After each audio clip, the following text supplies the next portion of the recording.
കോട്ടയം പുതുപ്പള്ളിയിൽ മദ്യലഹരിയിലായിരുന്ന ഗുണ്ടാ സംഘങ്ങൾ തമ്മിൽ ഏറ്റുമുട്ടി. സംഘർഷത്തിൽ ഒരാൾക്ക് വെട്ടേറ്റു. ATM കൗണ്ടറും 2 കാറുകളും സംഘങ്ങൾ തല്ലി തകർത്തു.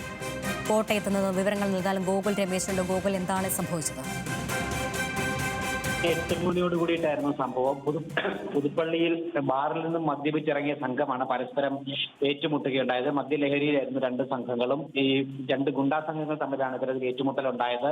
സംഘർഷത്തിൽ ഒരാൾക്ക് കഴുത്തിന് വെട്ടേറ്റിട്ടുണ്ട്. ഒപ്പം ഈ സംഘർഷത്തിന്റെ ഭാഗമായിട്ട് സമീപത്തുണ്ടായിരുന്ന ATM കൗണ്ടർ ഈ ഗുണ്ടകൾ തല്ലി തകർത്തിട്ടുണ്ട്. ഒപ്പം അവിടെ ഉണ്ടായിരുന്ന 2 കാറുകളും തല്ലി തകർക്കുന്ന ഒരു സാഹചര്യം കൂടി ഉണ്ടായിട്ടുണ്ട്. ഈ നിലവിൽ ഈ സംഘർഷത്തിൽ വെട്ടേറ്റ ആളെ കോട്ടയം ജില്ലാ ജനറൽ ആശുപത്രിയിലേക്ക് ചികിത്സയ്ക്കായിട്ട് മാറ്റിയിട്ടുണ്ട്. സംഭവം നാട്ടുകാർ പറഞ്ഞതനുസരിച്ച് കോട്ടയം ഈസ്റ്റ് പോലീസ് ഉടൻ തന്നെ സംഭവ സ്ഥലത്തെത്തി മേൽ നടപടികൾ സ്വീകരിച്ചു വരികയാണ്. ഒപ്പം ഈ സംഭവം നടന്നതിന് ശേഷം പ്രതികൾ അവിടെ നിന്നും കടന്നു കളയുകയും ചെയ്തിട്ടുണ്ട്. ഇവർക്കായിട്ട് കോട്ടയം ഈസ്റ്റ് പോലീസ് നിലവിൽ തെരച്ചിലും ശക്തമാക്കിയിട്ടുണ്ട്.